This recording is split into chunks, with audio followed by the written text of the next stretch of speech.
नमस्कार। एक और टिप्पणी के साथ मैं अतुल चौरसिया। दरबार में शांति थी, होली बस बीती ही थी। ज्यादातर दरबारियों के चेहरे से रंग अभी उतरा नहीं था। कुछ का रंग उतर चुका था, लेकिन भंग का असर अभी बाकी था। धृतराष्ट्र भी आज अनमने मन से दरबार पहुंचे थे। उधर संजय भी दरबार में मौजूद थे, लेकिन उदास दिख रहे थे।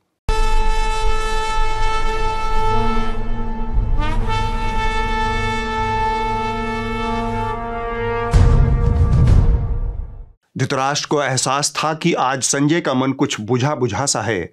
उन्होंने शंका निवारण के लिए संजय से पूछ लिया, सब खैरियत तो? मुंह उतरा हुआ क्यों है? संजय ने कहा, एक आध हो तो बताऊं महाराज, होली बहुत भारी बीती। सबसे पहले तो हम सबके प्यारे कैलेंडर इस दुनिया फानी से अलविदा हो गए। उन्हें अभी तक यकीन नहीं हो रहा है कि मिस्टर इंडिया वाले कैलेंडर अब इस दुनिया में नहीं रहे। इसके साथ ही उन्होंने फैंस को होली भी विश की थी। ऐसे में उनके फैंस उनकी मौत से सकते में हैं। इस बात पर उनके लिए यकीन कर पाना काफी मुश्किल है कि सतीश अब इस दुनिया में नहीं रहे। संजय अभी जारी थे। दूसरी तरफ वो लपके उचक्के हैं जो दुनिया भर में आर्यावर्त और उसकी संस्कृति की जगहंसाई और बदनामी करवा रहे हैं। धृतराष्ट्र का माथा ठनका। उन्होंने पूछा, ये कैसे हुआ? संजय ने कहा, जब से होली बीती है महाराज, चारों तरफ से महिलाओं के साथ अश्लीलता, छेड़छाड़ और मनबढ़ई की खबरें आने लगी हैं।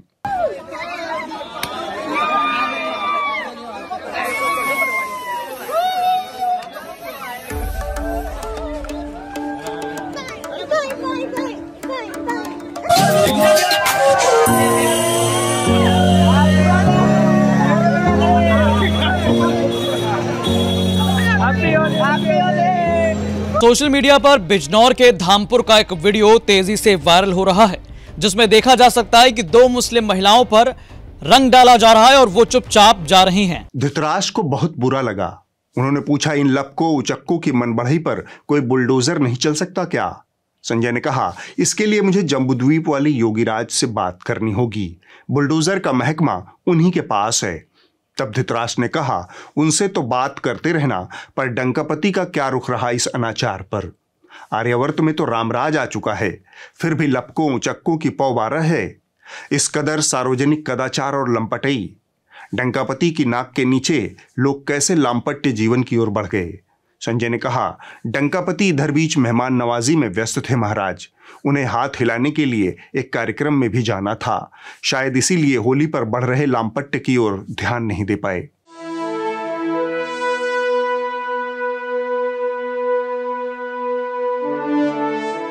अचानक से धृतराष्ट्र को मजा आ गया। उनकी दिलचस्पी जाग उठी।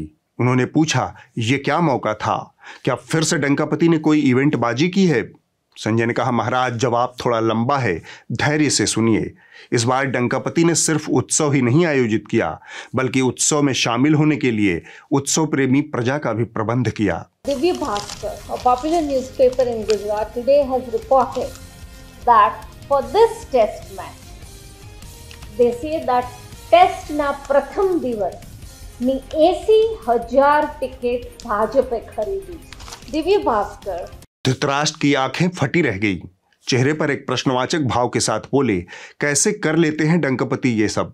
संजय फिर से शुरू हो गए। दरअसल डंकापति ने दूर देश के अपने मित्र को आर्यावर्त घूमने के लिए बुलाया था। यहां पर उन्होंने उनकी आवभगत और मनोरंजन का पूरा इंतजाम किया।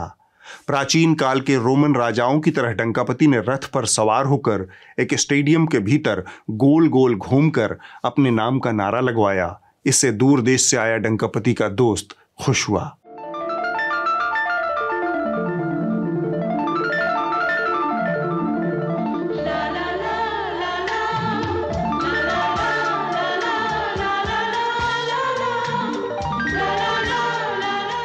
धृतराष्ट्र अभी भी डंकापति में ही उलझे हुए थे। उन्होंने पूछा, यह स्टेडियम का क्या चक्कर है? यह सुनते ही उदास संजय की बातें खिल गई। मत पूछिए महाराज, डंकापति के खासुल खास शहंशाह का बेटा स्टेडियम का मैनेजर है। उसने डंकापति के नाम ही इस स्टेडियम का नाम कर दिया। अगर मैं क्रोनोलॉजी में समझाऊं तो ऐसे समझिए कि डंकापति स्टेडियम में डंकापति को डंकापति की तस्वीर भेंट करके सम्मानित किया गया। यह सुनकर धृतराष्ट्र प्रफुल्लित होकर बोले, शहंशाह जी का बेटा बहुत आगे जाएगा, पर यह तो बताओ कि स्टेडियम में तो क्रिकेट का खेल होता है, वहां डंकापति ने कौन सा खेल दिखाया? डंकापति की टीम में कौन कौन खेल रहे थे? संजय ने कहा, 1 से लेकर 11 नंबर तक बैटिंग तो डंकापति ही कर रहे थे, लेकिन उनकी टीम में ईडी, सीबीआई, इनकम टैक्स जैसे एक से बढ़कर एक धुरंधर रनर के रूप में दौड़ रहे थे। धृतराष्ट्र बेकंट्रोल हंसते हुए बोले, डंकापति ने टीम तो बढ़िया बनाई है, इस टीम को जीतने से कोई नहीं रोक सकता। संजय ने सहमति में सिर हिलाया। तब धृतराष्ट्र को डंकापति की टीम के एक और खिलाड़ी की याद आई। उनके दिमाग में शहंशाह जी अटक गए। उन्होंने पूछ लिया, बड़े दिनों से शाह जी की कोई खबर नहीं है। संजय ने कहा, महाराज, सम्मानबाजी का मौसम चल रहा है, क्रोनोलॉजी में समझिए। डंकापति ने दूर देश के मित्र को बुलाकर सम्मानित किया। डंकापति को सम्मानित किया शाह जी के बेटे ने। इसके बाद बारी थी शाह जी के सम्मान की। उनका सम्मान आर्यावर्त के दक्षिणी सूबे में हुआ, बिल्कुल सफेदी की चमकार के साथ।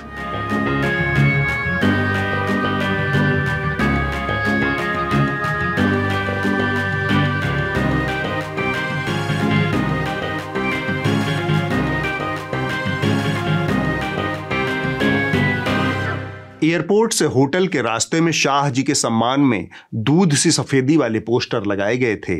संजय ने बताया, इस सम्मान से शाह जी गदगद हैं।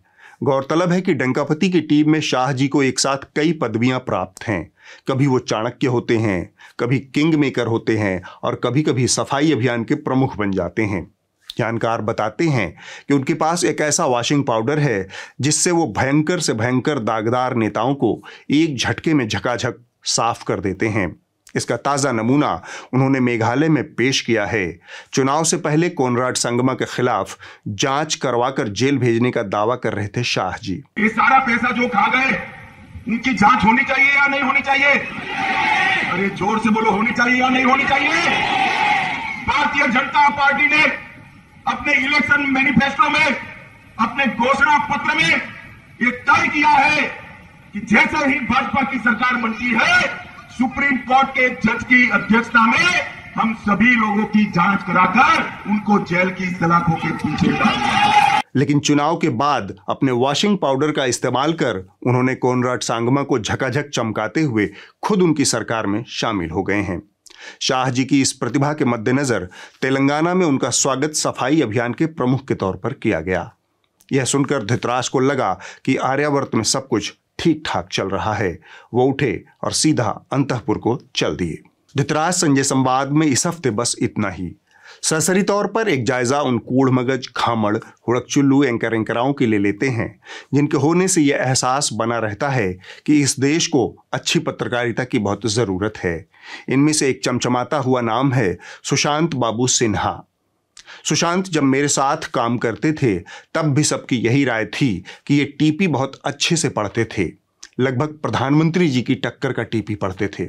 अच्छे दिनों का 1 महीना या कड़वी दवाओं के 30 दिन। नमस्कार, मोदी सरकार का 1 महीना पूरा हो गया है। अच्छे दिन, कड़वे दिन, मोदी सरकार के 30 दिन। नमस्कार। लेकिन कालांतर में इनको गलतफहमी हो गई। गलतफहमी भी ऐसी वैसी नहीं। गलतफहमी यह कि इस धरती पर इनका जन्म दूसरों को शिक्षा देने के लिए हुआ है, खुद पढ़ने लिखने के लिए नहीं हुआ। इन्हें गलतफहमी हो गई कि इस देश की अनपढ़ जनता को पाठशाला की सख्त ज़रूरत है। यह गलतफहमी होने के बाद इन्होंने टीपी पढ़ना बंद कर दिया। इस तरह प्रधानमंत्री जी का एक तगड़ा कॉम्पिटिटर स्वयं ही खत्म हो गया। इसके बाद इन्होंने हर दिन टीवी पर रायता फैलाना शुरू किया। इनके ताजा घामड़पन ने हमारे रिसर्चर का ध्यान खींचा।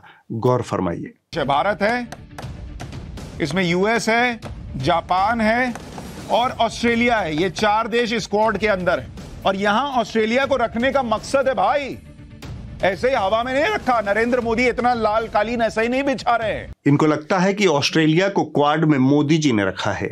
थोड़ा सा और देख लीजिए, फिर मैं बताता हूं कि मैंने क्यों इन्हें टीपी पढ़ने की सलाह दी थी। ये भारत एक तरफ, जापान एक तरफ, अमेरिका एक तरफ, ऑस्ट्रेलिया एक तरफ। लो, इसके बीच में चाइना का पूरा एरिया कैप्चर कर लिया। और इधर चाइना जो बगल में है, अगर तुम इंडियन ओशियन में घुसोगे तो ऑस्ट्रेलिया बगल में हमारा दोस्त है। इधर से हम मारेंगे, इधर से ऑस्ट्रेलिया मारेगा। अगर यहां बीच में घुसोगे तो चारों तरफ से घेर के मारेंगे। उधर अमेरिका, इधर जापान, इधर ऑस्ट्रेलिया, इधर भारत। घुसो कहां से घुसोगे? ये नरेंद्र मोदी की विदेश नीति की समझ है और इसीलिए इस ऑस्ट्रेलिया को इतना भाव दे रहे हैं। अव्वल तो इनको लगता है कि विदेश नीति कोई आवारा कुत्तों का झुंड है जो घेर घार कर मारामारी करता है। इससे भी बड़ा घामड़पन इन्होंने जो फैलाया, मैं उसे सीधा झूठ कहूंगा। इन्होंने कहा कि मोदी जी ने क्वाड बनाया, तो लगे हाथ आप लोग थोड़ा सा क्वाड के बारे में जान लीजिए, वरना सुशांत जैसे टीपी पढ़ने वाले कुछ भी अनर्गल बकते रहेंगे। क्वाड्रिलेटरल सिक्योरिटी डायलॉग, जिसे लोकप्रिय लहजे में क्वाड कहते हैं, इसकी स्थापना साल 2007 में हुई थी। इसमें भारत, ऑस्ट्रेलिया, जापान के साथ अमेरिका भी शामिल था। क्वाड के विचार को आगे बढ़ाने के पीछे जापानी प्रधानमंत्री शिंजो आबे की भूमिका अहम थी। इसे उस समय भारत के प्रधानमंत्री मनमोहन सिंह, ऑस्ट्रेलिया के प्रधानमंत्री जॉन हॉवर्ड और अमेरिका के तत्कालीन उपराष्ट्रपति डिक चेनी ने मिलकर अमलीजामा पहनाया था। इसके तहत चारों देशों के बीच मालाबार नाम से साझा सैनिक अभ्यास की शुरुआत भी हुई। जाहिरन यह चीन के बढ़ते प्रभुत्व से निपटने के लिए बना था। इस साझा सैन्य समझौते के कारण चीन इसे एशिया का नेटो कहता है। हालांकि नेटो जैसा सामरिक समझौता क्वाड में नहीं है। क्वाड अभी भी वैश्विक कूटनीति में कोई ठोस गुट का स्थान नहीं रखता, क्योंकि न तो इसका कोई सेक्रेटरिएट है, न कोई बजट है, न कोई दफ्तर है, न ही कोई इसका खुला हुआ एजेंडा है। लगे हाथ थोड़ा सा ऑस्ट्रेलिया के बारे में भी जान लीजिए। 2010 के बाद ऐसा वक्त भी आया जब ऑस्ट्रेलिया क्वाड से अलग हो गया। उसका अपना आकलन था कि अमेरिका चीन की दुश्मनी में पड़ने का कोई औचित्य नहीं है। 2017 में आकर फिर से ऑस्ट्रेलिया क्वाड में सक्रिय हुआ। तो ये जो तर्क है कि दोस्त हैं या फिर घेर कर मार देंगे, यह तर्क कुत्तों के झुंड में तो काम कर सकता है, लेकिन दो देशों के बीच के रिश्ते इस तरह से काम नहीं करते। इसका सबसे बड़ा उदाहरण रूस और यूक्रेन का युद्ध है। साल भर से ज्यादा हो गया युद्ध शुरू हुए। यूक्रेन खुले तौर पर यूरोप और अमेरिका के साथ था, फिर भी कोई यूरोपीय देश या अमेरिका आज तक यूक्रेन की तरफ से लड़ने के लिए खड़ा नहीं हुआ। वह तो फिर भी रूस था। यहां मामला चीन का है।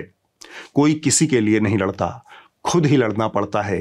बेहतर है कि टीपी पढ़ें और मस्त रहें। झूठ बोलने का धंधा अगर खोल लिया हो तो बात अलग है। अब हम आगे बढ़ते हैं, लेकिन आगे बढ़ने की शर्त यह है कि आपको इस खबर पर हंसना नहीं है। हो सके तो इस नैतिक प्रवचन पर 2 बूंद आंसू बहा लीजिए। तिहाड़ शिरोमणि ने मनीष सिसोदिया के जेल जाने की घटना का ब्लैक एंड व्हाइट विश्लेषण किया है। शिरोमणि को आश्चर्य है कि कैसे वो ये सब कर लेते हैं, कैसे खिलखिला लेते हैं, कैसे सिर उठा लेते हैं ये लोग। जेल से बाहर निकलते हुए मनीष सिसोदिया के चेहरे पर खिलखिलाती हंसी का विश्लेषण करेंगे। सिसोदिया को पहले सीबीआई ने गिरफ्तार किया और उसके बाद कल ईडी ने भी उन्हें गिरफ्तार कर लिया और ऐसा लगता है कि मनीष सिसोदिया लंबे समय तक अब जेल में ही रहेंगे। फिर भी उनके चेहरे पर ना तो कोई चिंता है और ना ही कोई शिकन। वो हंसते खेलते मुस्कुराते हुए अपनी फोटो खिंचवा रहे हैं और असल में आजकल के नेताओं ने भ्रष्टाचार को लोकप्रिय होने का एक बड़ा खूबसूरत सा हथियार बना लिया है। आजकल के नेता अपनी जेल यात्रा को भी अपने राजनीतिक रोड शो में तब्दील कर देते हैं। काफी सोचने के बाद मैं इस निष्कर्ष पर पहुंचा कि कैसे शिरोमणि जैसे लोग ऐसा शो करने की हिम्मत जुटा लेते हैं। वैसे तो इन्हें, कम से कम इन्हें इतना सोचने की जरूरत ही नहीं थी। इनको तो पूरा अनुभव है कि कैसे जेल जाना है, फिर कैसे अगले ही दिन से मुंह उठाकर नैतिकता, ईमानदारी, राष्ट्रवाद, देशभक्ति और पत्रकारिता पर प्रवचन देना है। यह इतना भी मुश्किल नहीं है और आप स्वयं इसका जीता जागता सबूत हैं। इतना ही नहीं, शिरोमणि आजकल एक चिप से युक्त कार्ड भी लेकर घूमते हैं। चिप से इनका प्रेम तो आप सबको पता ही है। शिरोमणि का कहना है कि ये चिप वाला कार्ड हमेशा अपनी जेब में रखकर घूमते हैं, शायद इसलिए कि शिरोमणि स्वयं यह कार्ड लंबे समय तक खेलने के अभ्यस्त रहे हैं। देखिए क्या कह रहे हैं। आप भी कहते होंगे कि मैं बार बार ये कार्ड आपको दिखाता हूं, लेकिन ये कार्ड मैं आपको तब तक दिखाता रहूंगा जब तक कि आप लोग शिरोमणि को भी विक्टिम नहीं मान लेते हैं। विक्टिम से याद आया, एक और विक्टिम है रूबिका लियाकत। ये विक्टिम है झगड़े फसाद की। क्या भारतीय जनता पार्टी की आलोचना नहीं सुन सकती क्या? बोले तो दीजिए प्रतिपक्षी दल है कि नहीं है? थोड़ी आपको आनी चाहिए। थोड़ी सी, बहुत थोड़ी सी। आपको नहीं लगती? आपको भी नहीं चाहिए थोड़ी सी। बिल्कुल बेशर्मी की सारी नीतियां हो गई, सारी मर्यादा रखी आपने। आपने सुनना चाहती शुरुआत आपसे किया था दुबे जी, जरा शर्म कर लीजिए। शुरुआत आपसे की है, मैंने सारा टाइम आपको दिया है। सुधांशु त्रिवेदी बाद में आए हैं, मैंने बेरोक-टोक आपको बात रखने का मौका दिया है और उसके बाद सुधांशु त्रिवेदी तो है भी नहीं, स्क्रीन पर मैंने रखा भी नहीं उन्हें। हिपोक्रेसी की भी सीमा होती है। जानकार बताते हैं कि बिना झगड़े के इनका कोई शो आज तक पूरा नहीं हुआ है। इनको ऊपर से आदेश है कि आपकी यूएसपी लड़ाई झगड़ा है, इस यूएसपी को बनाए रखें। सूत्रों के मुताबिक अगर कोई शो बिना झगड़े के खत्म हो जाता है तो बहन हजरत निजामुद्दीन औलिया की दरगाह पर चादर चढ़ाने जाती हैं और कव्वाली सुनती हैं। खबरिया चैनलों की स्याह दुनिया में एक और नवकंज लोचन है राणा जी। इनके फिलॉसफी है कचरा घर के अंदर रखो, बाहर से चुनाकली झक्कास हो। दर्शन के इस सिद्धांत के मुताबिक आपको अपने भीतर, अपने समाज के भीतर, अपने धर्म के भीतर, अपनी परंपराओं के भीतर मौजूद बुराइयों को हर कीमत पर बचा कर रखना है, उसे स्वीकार कतई नहीं करना है। होली का मौका आया तो राणा जी ने होली पर महिलाओं से होने वाली अश्लीलता, बदतमीजी, छेड़छाड़ का बचाव करने के लिए अपने शब्दकोश का सारा कोना छान मारा। यह पूरा विज्ञापन जो है एक अपाहिज और लेजलेस सोच का प्रोडक्ट है। आप यूं देखिए कि होली जो रंगों का त्योहार है, होली जो भारत में लंबे समय से चलती आ रही परंपरा है, उसका सबसे चटक त्योहार है, उसको आपने महिला हिंसा से जोड़। होली की आड़ में महिलाओं के साथ होने वाली बदतमीजी, छेड़छाड़, सेक्सुअल हरासमेंट, यौन कुंठा का प्रदर्शन बहुत खुला सच है।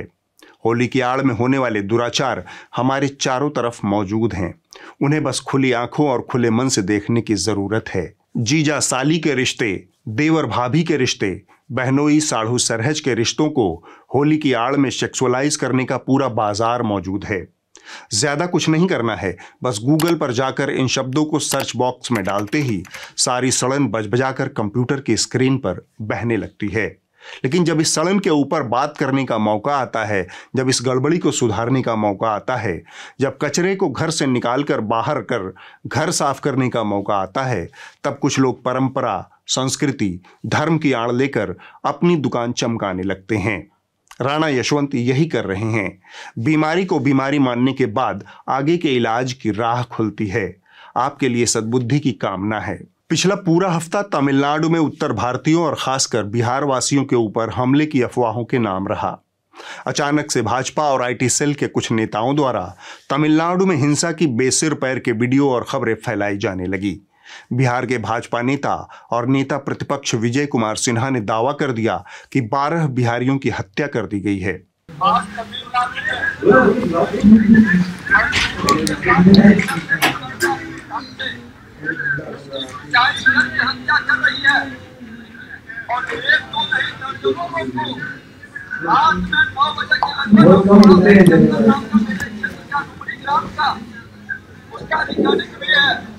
जो काम भाजपा के नेता और आईटी सेल के रंगरूट कर रहे थे, उस काम को पूरी गंभीरता के साथ आगे बढ़ाया हिंदी के तमाम स्वनामधन्य अखबारों ने।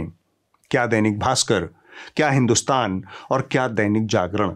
मधुबनी में बैठकर कोयंबटूर की खबर लिखने का खूबसूरत हुनर दैनिक जागरण की पहचान है। अपनी इस प्रतिभा का दैनिक जागरण ने जमकर इस्तेमाल किया। न हर्र, न फिटकरी और सरकार बहादुर की चापलूसी पूरी। यह खबर देखिए।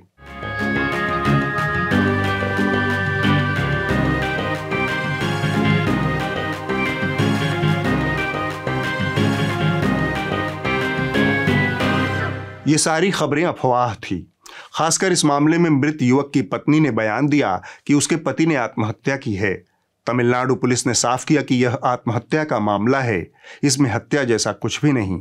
Fact check website Alt News ने इस पर पूरी रिपोर्ट छापी, लेकिन दैनिक जागरण और अन्य मीडिया संस्थानों में अभी भी वो न्यूनतम बेशर्मी बाकी है कि अपने किए का भूल सुधार या फिर माफी नहीं मांगनी है। दरअसल जब इस तरह का काम एजेंडा के तहत सरकार बहादुर की चापलूसी में होते हैं, तब भूल सुधार या माफी की कोई संभावना वैसे भी नहीं बचती। जागरण और इस तरह की फर्जी खबरें चलाने वाले तमाम अन्य संस्थान दरअसल पूरी श्रद्धा और समर्पण के साथ सत्ताधारी दल की विचारधारा के साथ जुड़ गए हैं। उन्होंने पत्रकारिता के मूल दायित्व यानी सत्ता से सवाल पूछने की ताकत खो दी है। इसके बदले में इन्हें मिलता है विज्ञापन के रूप में मोटा इनाम। यह विज्ञापन ही आज की पत्रकारिता की बर्बादी का कारण है। न्यूज लॉन्ड्री इस व्यवस्था में बदलाव की पहल है। हम किसी तरह का विज्ञापन नहीं लेते, हम सिर्फ अपने सब्सक्राइबर्स की मदद से चलने वाला एक मीडिया संस्थान खड़ा करना चाहते हैं। अगर आपको लगता है कि इस देश में पत्रकारिता सही दिशा में नहीं जा रही, तो आपको थोड़ा सा खर्च करना होगा। न्यूज लॉन्ड्री को सब्सक्राइब करें और गर्व से कहें, मेरे खर्च पर आजाद हैं खबरें। अब वक्त है इस हफ्ते की रिपोर्ट का। जो कही जा रही थी बातें कि अंदर में भी सोशल डिस्टेंसिंग का ख्याल रखा जाएगा। ट्रेनें तो खुल दी हैं, लेकिन कैसे? इस हफ्ते की रिपोर्ट द वायर से है। यह रिपोर्ट महाराष्ट्र के उन प्याज उत्पादक किसानों की तबाही की कहानी हमें बताती है जिन्होंने अपने जेब से पैसा खर्च करके प्याज की खेती की और फिर बाजार में उसकी सही कीमत नहीं मिलने के कारण अपने खेत में ही उसे जला दिया। 1,25,000 तक इस प्याज को खर्चा आया था। ये प्याज जलने का कारण यही है कि 1,25,000 रुपये खर्चा आया था और अभी मार्केट में लेके जाने के लिए 30,000 यानी 30,000 रुपये और खर्चा आने वाला था प्याज काट के मार्केट में लेके जाने के लिए। तो उसका पैसा नहीं हो सकता था 30,000 रुपये तक जेब से पैसा जा रहा है अभी किसान का। ऑलरेडी ऐसी बात है कि किसान प्याज लेके मार्केट में जा रहा है तो काटने का पैसा छोड़ो, लेकिन जेब से पैसा जाके रिटर्न आना पड़ रहा है। किसी किसी को 2-2, 5-5 रुपए का चेक मिल रहा है। यह हमारी पॉलिसी का फेल्यूर है। केंद्र सरकार को इसके बारे में सोचना चाहिए। हमारे आरोग्य मंत्री भारती पवार जी तो बुजुर्ग किसानों से भी बहुत ऊंची आवाज में बात कर रही है, किसानों की आवाज दबाने की कोशिश कर रही है, जैसे उनकी मानसिक आरोग्य खराब हो चुका है ऐसा लग रहा है। किसानों की हालत सुधारने की कोशिश करने की बजाय यह सरकार किसानों की आवाज दबाने का काम कर रही है। यह बहुत ही बुरा है। अगले हफ्ते होगी एक और टिप्पणी। नमस्कार।